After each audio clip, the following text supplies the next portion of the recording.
Hello, everybody. How's it going? Bigfoot, Michigan Rob, BMR here today. Kind of an impromptu Saturday afternoon.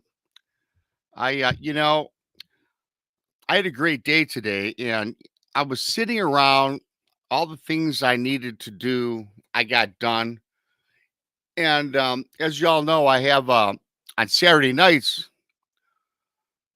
I do a midnight show, 11 Central, 12 at night, and that's a long ways off midnight, especially when I'm sitting here with nothing really to do.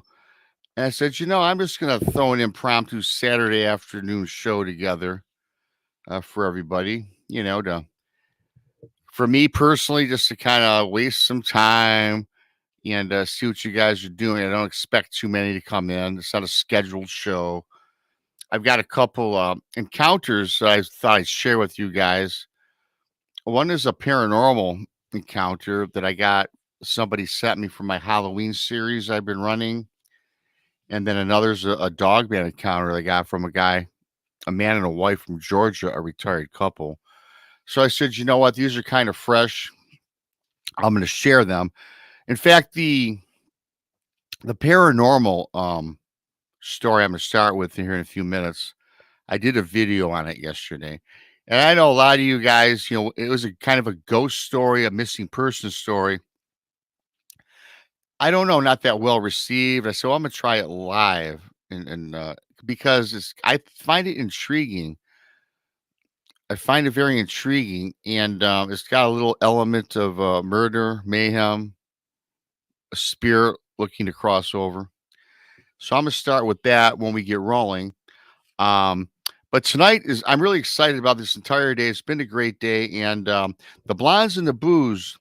They're in the Ray County Museum in Missouri, and they're going to be doing live investigations starting around 7 o'clock. And they're going to stream that the first part, Paranormal Paul, 7 Central, 8 in the East. It's going to be Krista, Brandy, Greg Ogles, Paranormal Paul. They're going to be walking about on his channel a little bit earlier. Again, 7 Central, 8 in the East. And then I'm going to follow up with the Blondes and the Booze. Monica's going to join me as my co-host. And at midnight, when it's a little bit darker, a little more spooky, we're going live on my channel tonight at midnight. So I got 2 live shows going today. This one's not going to be as long as my other shows. But I said, what the heck? I might as well, pass a little time and do this for you guys. So I appreciate everybody for coming in. So yeah, not expecting a big turnout, but that's okay. That's okay. While I'm at it, thanks to everybody that's bought my 2 books that I have out. You can find them on Amazon. My first one is over a year old. Bigfoot, Michigan Rob presents True Cryptid Encounters, Book 1. Book 2 came out end of August. Type Bigfoot, Michigan Rob in your Amazon browser. Leave a review if you buy it. I appreciate that. It's all analytics, just like YouTube. So if you leave a review, it will help book sales. And of course, subscribe to the channel if you're new here. Subscribe to the Blondes and the Booze. Texas Front Porch. I see my buddy Mogian Monster. He's got an awesome show. Subscribe to him as well. He's on throughout the week and does a good job. Met him for the first time in Alabama. So that was always a lot of fun. So yeah, that's what I got going on. Let me get this off of here. All right, I'm back. Hello, everybody. So tonight, go check out Paranormal Paul at 7 Central, 8 in East, and I'll be back on midnight for everybody. So thanks for coming on in. If you care to donate, the super chat is open. I don't expect any donations. Whatever you give me, thank you so much. I just throw the money on, the show, right? Mostly the internet. And become a BMR pirate. You can join today. Join the many, join the few, depending on your point of view.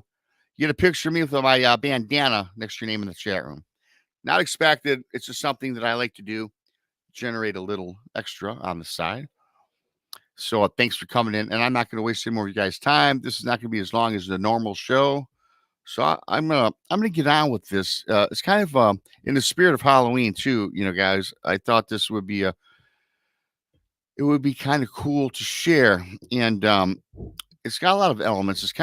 It's weird, and I want to ask your input on this because there's certain things that went on here that I kind of question now that I had a chance to review it and read some of the comments that you guys, because I put this out on a video Saturday, so it hasn't really been out very long. And this takes place in Massachusetts, outside of Nantucket. And there's this Max and Allie. Okay, they sent me this email some time ago, and I never really put it out until the other day.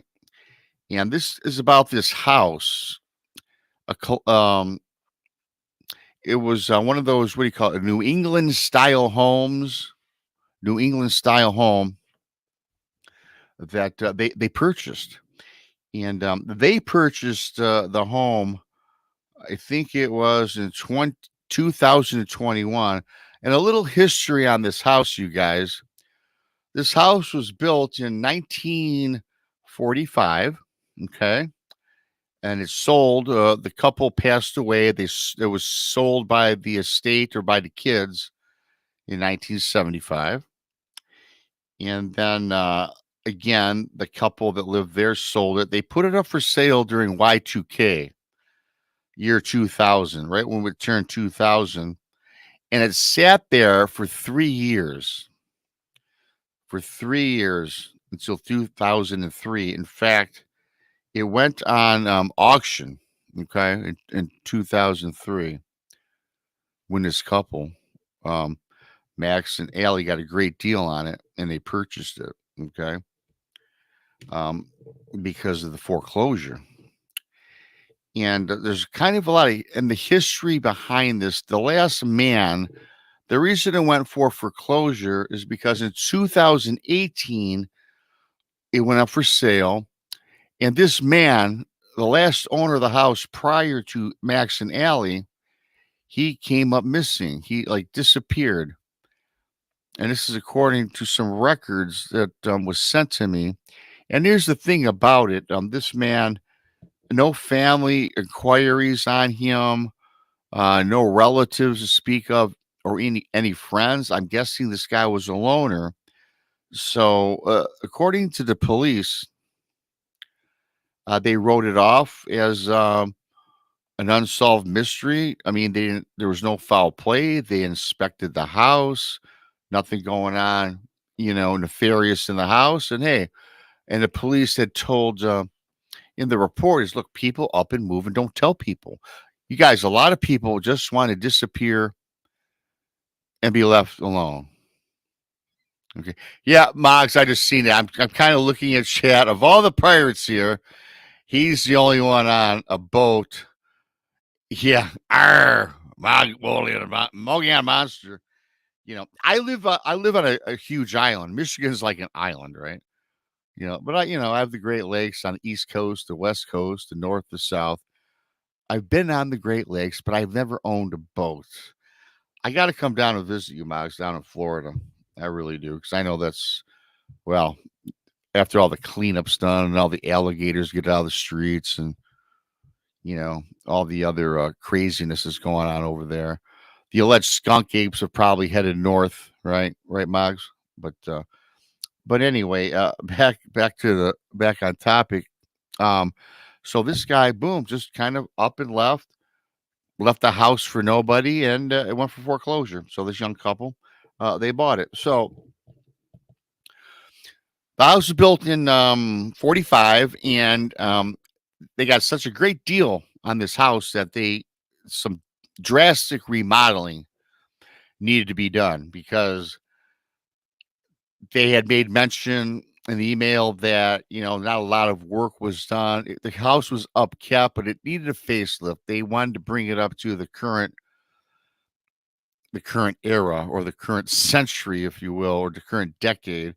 So they started doing some work. So they um Max was a pretty handy man. He did a lot of work himself, and they hired out a contractor to help do with the heavy work, the excavations and anything that Max could not do. They hired out, and the project manager for this, his name was Roger.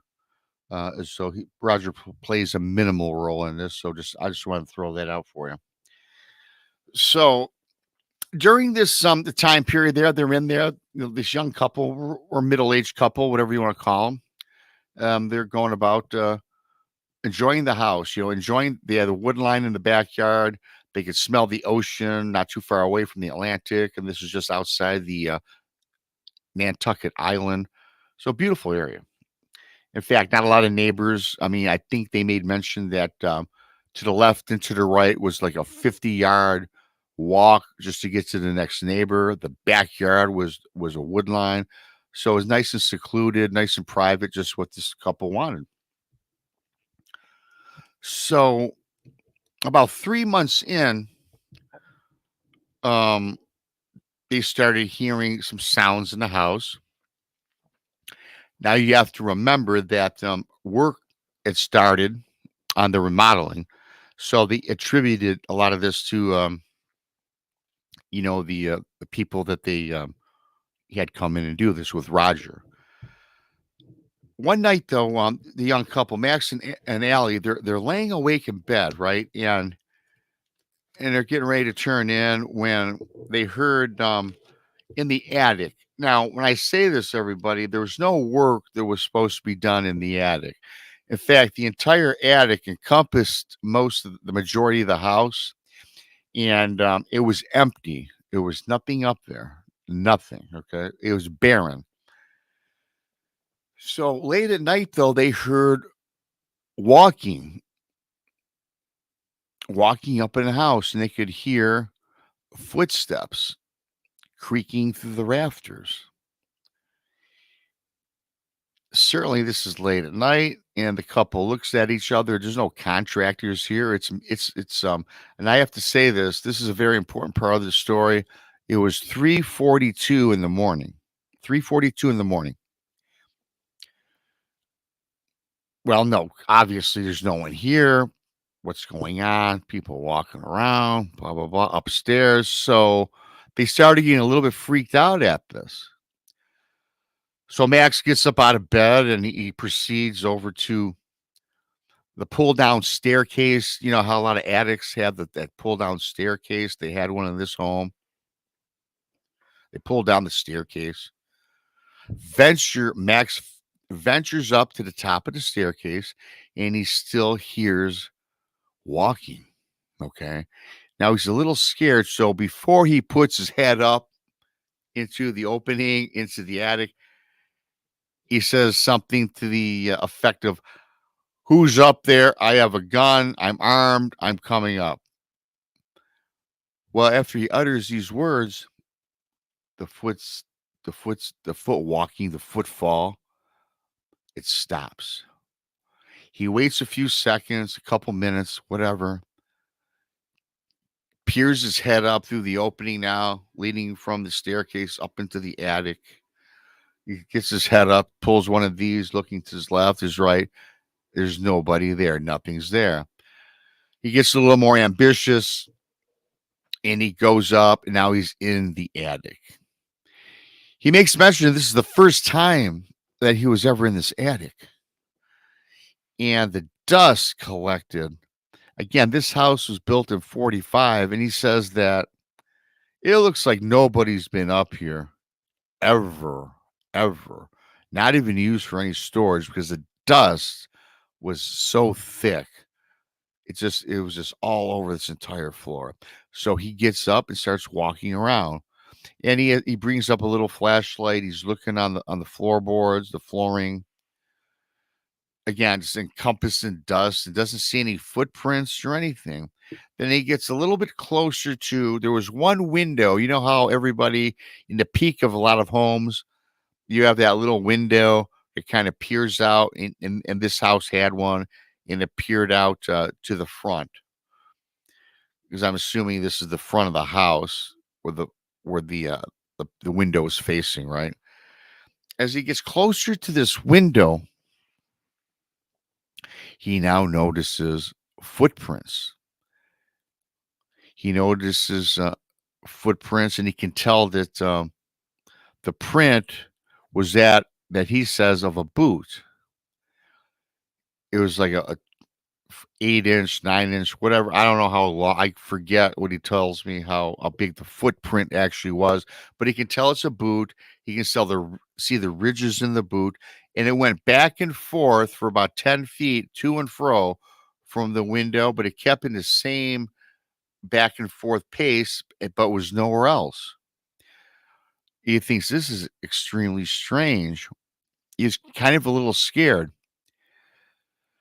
So he turns around, he goes back down to the he gets out of there, goes down the staircase, and at the end of the staircase, the wife says, "Honey, what's going on? What'd you see?" He blows it off. He doesn't want to scare his wife, Allie.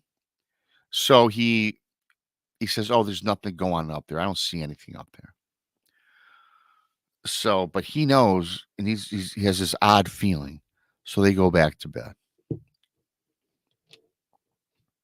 2 weeks later, again, in bed, Max and Allie, they're sleeping, and they wake up at, everybody paid attention earlier, 3:42 in the morning. 3:42 in the morning was the same time they heard the footprints. Now they wake up again at 3:42 in the morning. However, this time it was not because of hearing footfall in the attic, is because they feel pressure at the end of their bed, like a person is standing at the edge of their bed. Lo and behold, they get their senses, their wits about them. They look towards the end of the bed where they feel this pressure, and there they said is this apparition. It's a figure of a man. It's transparent. They can see through it to the other side of the bedroom, but it's standing there looking at them. It was dressed, had clothing on. They noticed boots. Max says, Rob, is weird because I noticed boots on his feet, much like the boots or the prints that were in the attic. Now, obviously, this couple, you guys, they're sitting there. I mean, they're probably terrified. I know I'd be scared. And what makes it more frightening is this apparition of this human being. It's a man, by the way, if I did not mention that. It starts to go closer and closer to this couple. They grab each other. They're scared. They can't move. They can't get out of bed. It gets close. It gets within a foot or two away, and it kind of opens its mouth. It doesn't really move its lips or anything, but they hear audibly, not telepathic. It wasn't any mind speak, but they hear an echo that expanded throughout the bedroom, and the words were, "Release me. Release me."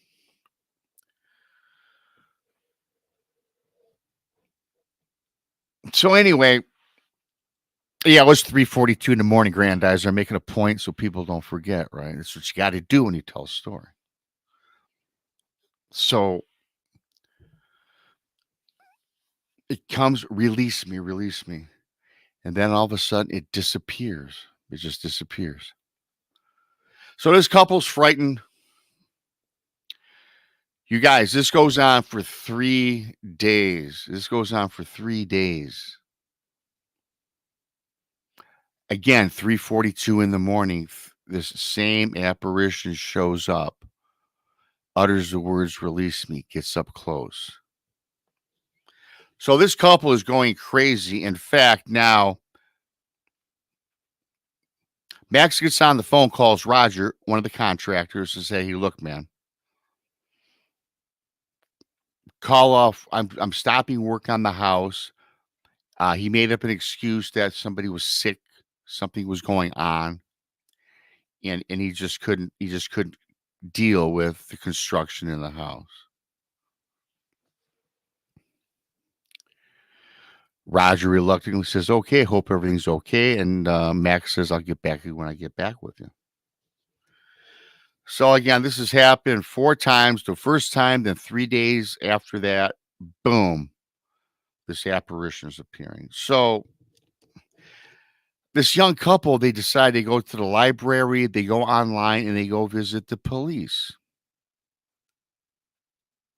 And they asked about the prior owner of the home that was missing since 2018. And they were asking questions about, was there any nefarious activity? I mean, what's the story behind this?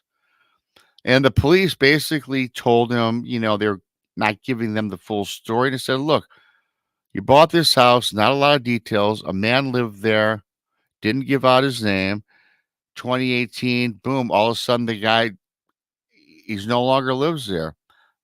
He's gone, vanished. House went up for the house was put up for sale by this man that vanished. 3 years, no purchasing, nobody, he's not making a house payment.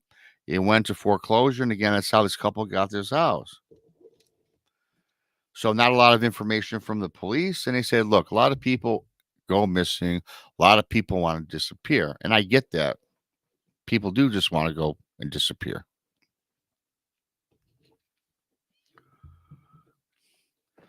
The 4th night arrives. They get back, get the information, not a lot of information from the police. The 4th night now, or maybe it was the 5th night, I forget, but it was the next the next night after they went to the police and went to the library and all this other stuff. This couple is now scared though, you guys. They don't want to sleep in their bedroom. So they decide that they're going to go into their library. I mean, this is a beautiful house from what I understand. There's a library. I mean, it's a big, beautiful New England style home. And I think any property in New England, not New England per se, but Nantucket, I think, right off the island there, that's kind of expensive stuff. So I'm sure this is a beautiful home. 4th night in the library. The apparition of this man wearing those boots appears to them in the library. And it's kind of in the doorway, in the door jamb leading into the library.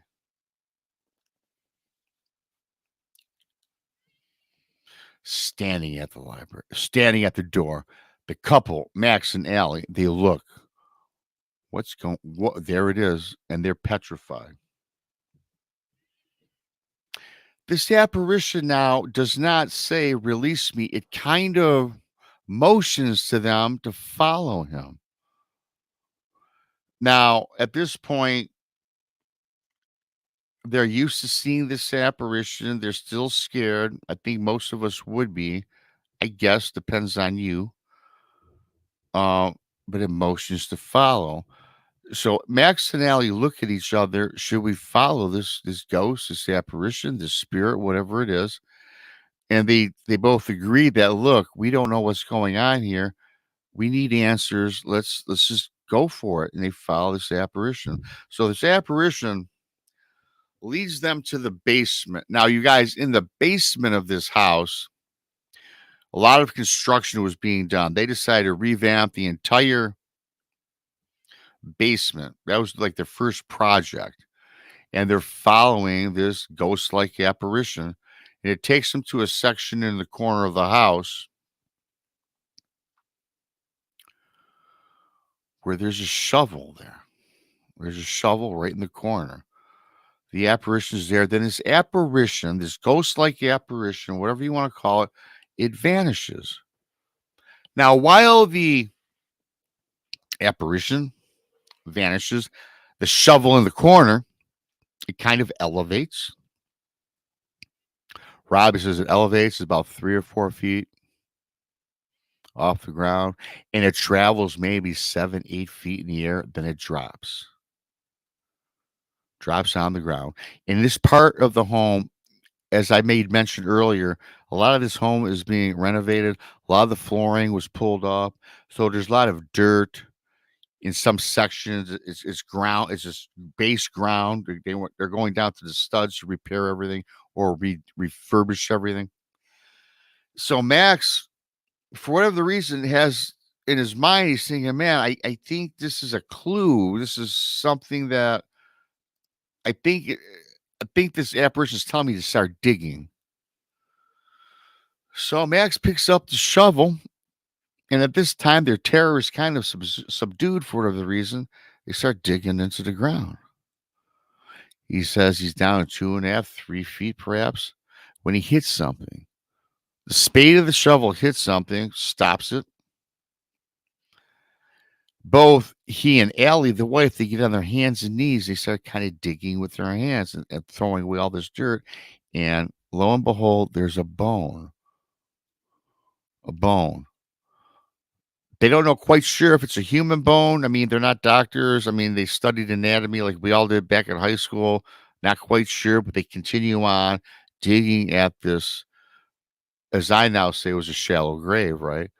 They unearth, you guys, they unearth a darn near full skeletal body. There was like a femur, there's a leg bones, rib cage, the skull, everything. They unearth all these bones. And again, this couple, they're kind of half scared and half, I don't know what they're thinking really. They're probably it's kind of some, I don't know if euphoria is the right word, but they're just in amazement. And I'm guessing kind of in shock a little bit, right? All of a sudden, that ghost like apparition appears again after they unearth the bones. And once again, it kind of motions them to follow. They leave the bones in the basement, they follow the apparition. Apparition leads them out to the backyard, to the wood line. And they're following. Reluctantly, yet they're following. Get to the wood line. I guess what's sitting at the wood line? There's another shovel, a spade. The apparition disappears. Max, in his head again, thinks that this is a communication. He got the sense that this entity wanted him to transfer the bones from the home to the wood line. Max goes back, grabs a shovel, digs a grave or a pit, or I guess I'm going to call it a grave. Go back in the house, get the remaining bones from the basement. They bury the bones in his backyard at the tree line. After doing this, the apparition never appears again.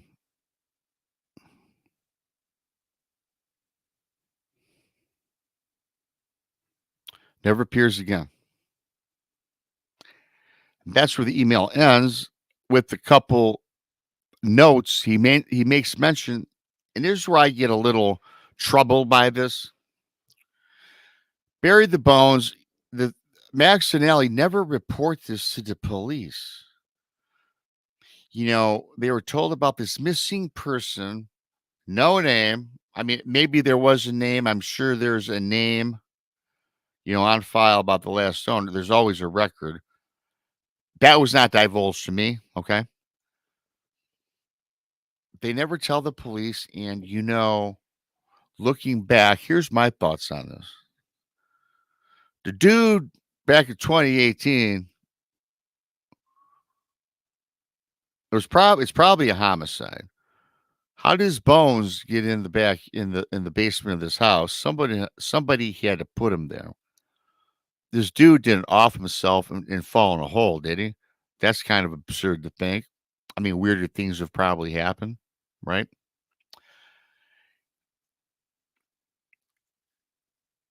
I think the apparition just wanted to be out of that house and just be put in a place to rest.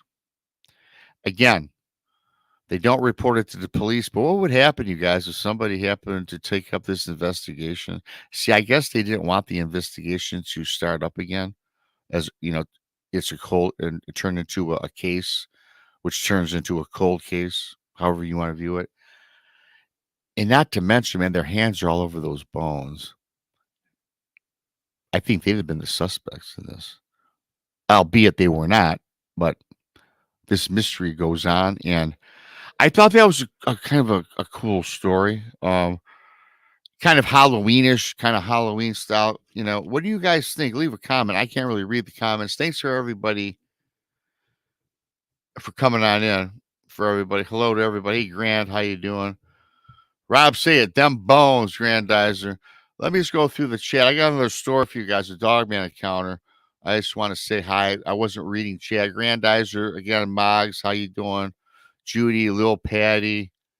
No, not another skeleton. I'm reading it. Just the same one. They took the skeleton from the basement and they buried it in the backyard, which I'm assuming was the dude who went up missing in 2018. Moon at noon, Judy. Little Patty. Oh, there's 51 in here. I'm surprised for this impromptu. Henry, Wendy, and this is where my thing cuts off. Moon at noon. If I said your name twice, Ben T, Roger Blair, Joe Stewart. If I miss you, I apologize. I'm going through, I'm blazing through here.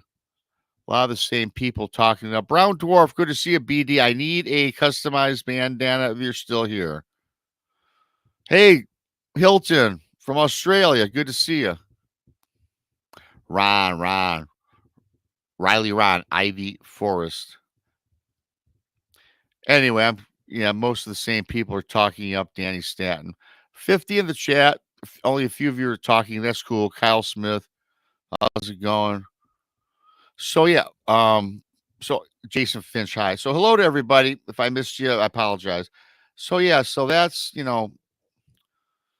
hey, that's that. That's it. I thought that was a cool story, kind of entertaining. It makes me wonder, missing person, ghosts. What are you guys' thoughts? If you want to leave a comment later on, I can read it later.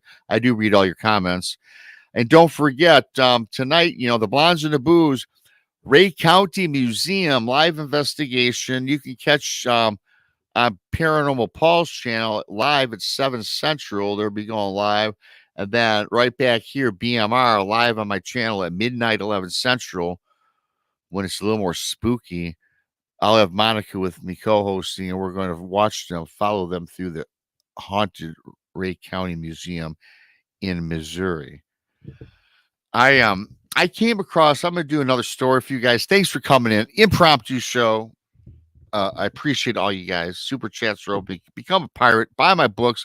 Blah, blah, blah. Okay. This is this isn't a Dogman encounter that I've been kind of wanting to share, waiting for the right time.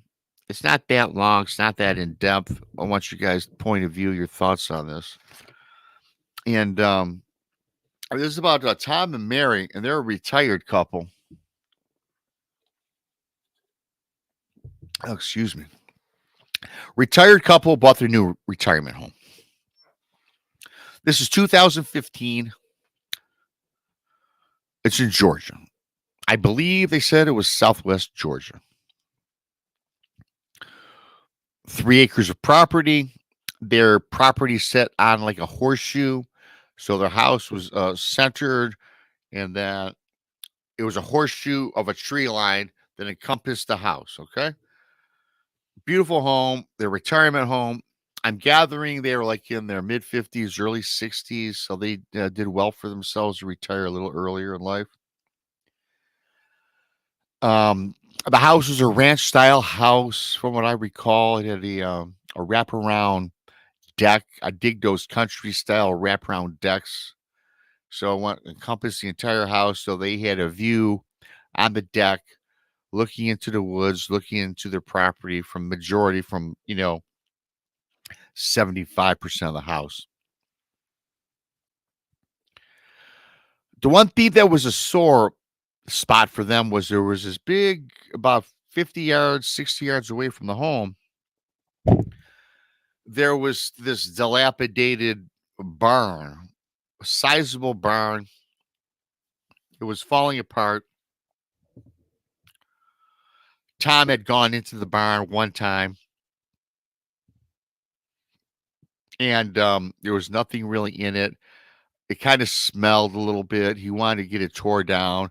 The ground was covered in hay and a lot of dirt. So he's suspecting at one time the barn was used to stable perhaps horses. I'm guessing just horses. I'm not going to say cows. It wasn't a farm. I'm guessing it was a stable for horses, although he doesn't mention that to me. So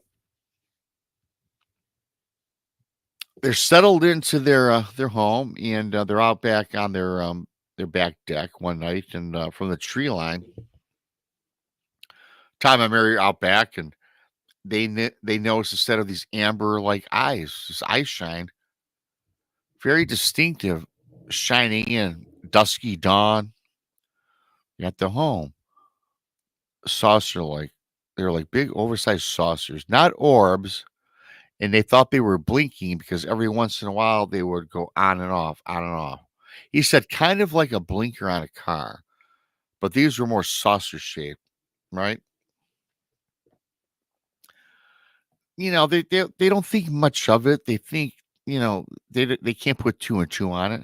I have to make mention about this couple. Know nothing about any cryptids. They're not Bigfoot researchers, not into Dogman, anything strange. They're just, a retired couple bought a house in Georgia.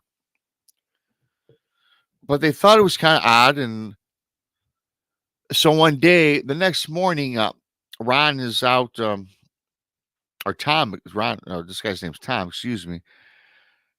He goes out to walk his property. He walks toward the tree line where he saw the eye shine coming on it. And then he looks down, he notices weird footprints,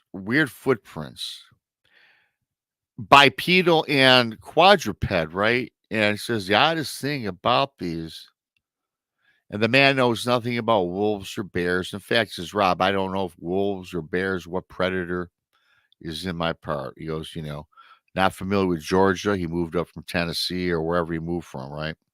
Just always wanted to go to Georgia because a lot of his family lived in Georgia. So sees these weird tracks, and they were three-toed. He says they're relatively big. He says bigger than his hand. And he says these three flanges that extended from the print seem like they're almost like long nails. He says talons in the email.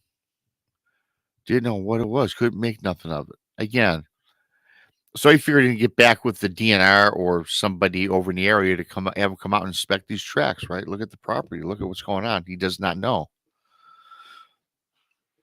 He doesn't really get a chance to do that as at this particular juncture, right? He goes back to the house, tells his wife, "Yeah, I saw some weird footprints. I'm gonna have the Department of Natural Resources come out and check it out." He has no clue.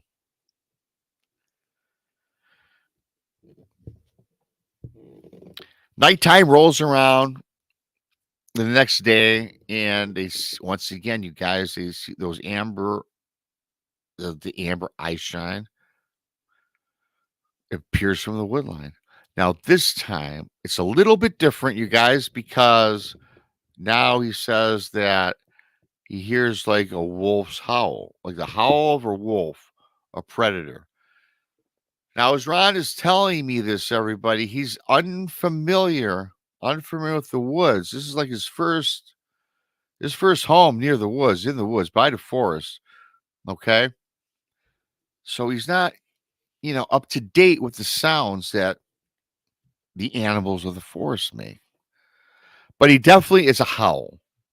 And he only discerned the howls from movies that he's watched, whether it was a Wolfman movie or seeing wolves, the real animal wolf howls on a YouTube show or whatever. That he was familiar with only from audibly on television. So he said it sounded kind of like that, but it was very deep, very loud, and it kind of echoed up to his property. He and the wife the kind of while he pulls out a set of binoculars, regular binoculars, not night vision, he kind of looks into the wood line, can't see nothing. Catches a glimpse of he does capture a glimpse of the amber glowing eye shine blinking. He's kind of, freaking out a little bit and says, honey, let's just go to bed. So they both turn in for the evening or for the night, right? They go to bed. They're laying down, but they're kind of, talking what's going on. Again, the wife, Mary, says to Tom, you got to get, somebody here. Department of Natural Resources, whomever, anybody a forestry person, want to know what's going on here. What type do we have a dangerous animal on our property? And the wife is concerned. She's a little bit scared. Yes, honey, I'll do that first thing in the morning. A couple hours later, as they're in bed, they now hear something. I mentioned earlier about the wrap around deck around the house. And they hear walking on the outer side of the deck toward the backyard facing the wood line. Their bedroom is in the back, okay, facing the opposite direction, but they hear this. It's so loud that they can hear boom, boom, boom. And what makes it even more creepier is as the footfall is falling, they hear a drag. The guy describes it as like, remember in elementary school when, girls would take their nails, right? Their long nails and drag it down the chalkboard. And you got that, ooh, you guys know that sound. We've all heard it. We've all done it or been part of it, right? During high school, grade school. Kind of sounded like that. But he said it had more depth to it. Sounded like it was being scratched. And he's guessing, he's only guessing that it's being ground out on his deck as this thing is walking. It's clanking and dragging behind claw marks. He's thinking in his head, doesn't know. So this guy is scared. The wife is now scared. They heard the howls. They saw that yellow amber light in the background.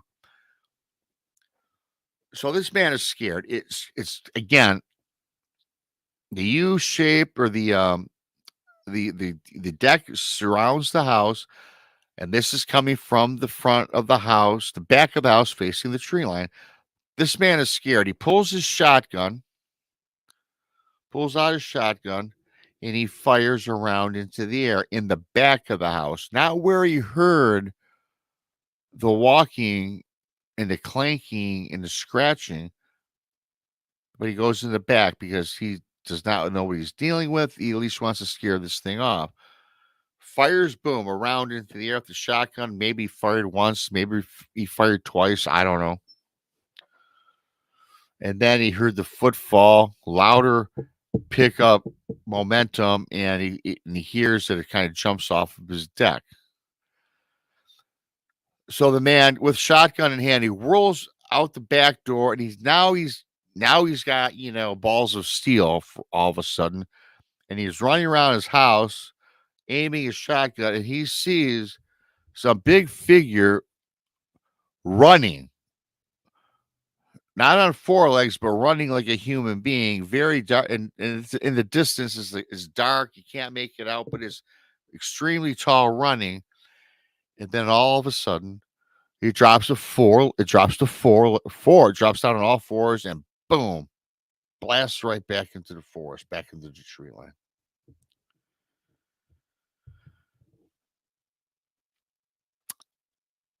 Goes back, calms down his wife. Honey, what'd you see? He goes, I don't know, honey, what I saw, but boy, you wouldn't believe me if I told you. Seems like a werewolf or something. It was running like a human being, then dropped and just skedaddled into the tree line. Now, if you recall earlier in the story, he made mention of the tracks from the previous night. Those three that had the three toe impressions leading to the forest from the house. He gets up, but the first thing he does, he goes on his horseshoe wraparound deck where he heard the the footfall mainly.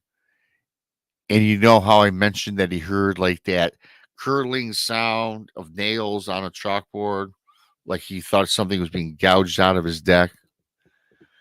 Well, yeah, sure enough, when he gets on his deck, there are three claw marks that ground into his deck and tore it back. Claw-like marks. Three, matching up with the three that he's seen that following or the previous day. Now he gets up again. He goes down to the area. He goes down to his lawn, his yard, where he saw the thing run into the woods. And he says, yeah, he picked up two sets of prints, bipedal and quadruped, all with the three distinctive toes running into the tree line. He gets a hold of the DNR the next day. He has him come out. Prints are still fresh. His deck obviously is all scratched and scraped up, clawed out. DNR official looks at him. And the DNR official gave him no real concrete answer. Tom, the owner of the house, asks, are there wolves in this area? Bears? He goes, look, hey, and Tom says, hey, listen, I'm ignorant to nature and wildlife. This is my first time near the woods ever. I do not, what is going on? What roams our forest? Are any predators out here? I guess whatever the DNR said, well, there's some wolves, and he says he suspects this was like a wolf. That's what this DNR guy says, a wolf. Well, Tom says, well, I admit to being a dummy when it comes to wolves, bears, mountain lions. Look at the size of these tracks. They're huge. Look at how deep the grooves are in my deck. He goes, I think I'm relatively smart. This was not a wolf. Or if it was 500 pounds and it ran like a human being. Then the DNR man puts his finger to his lips and says, listen, I suspect what it could be, but I'm not going to tell you right now. I'm going to send out some people the next day and kind of explain what's going on in these parts of Georgia where you happen to reside. And this guy's confused. What do you mean these parts? I mean, what's the mystery? What's the mystery behind this? Next day gets a rap on the door. It's more DNR people. People in suits come to the house. Tell this man that no, what you experienced was not it was not a wolf. It was something that we don't know what it is. It's an unknown predator. We think we have unknown species coming through these parts of Georgia, but that's all we know, and that's all we can say. Tom, the homeowner, of course, questioned them. Says that's some bullshit. That's a bullshit answer. Some unknown species, some predator. Come on, wasn't buying it for a minute. Felt that he was just being played the chump, right? DNR people left. He starts doing his own research. Then he comes up and finds things about Dogman, Bigfoot, all these things that we all love and talk about on a daily basis. Calls up the DNR, the official. They left their business card. Okay, you guys are covering up something. I think this is that cryptid called the Dogman. I have Dogman on my property, don't I? The line goes dead. Within 4 hours, a knock at the door and some other ABC.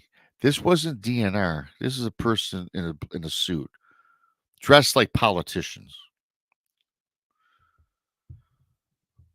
What you have, sir? You mentioned Dogman on your property. Well, Dogmen don't exist. Where'd you get this up? Were you watching, creepy pasta? Where'd you get this information?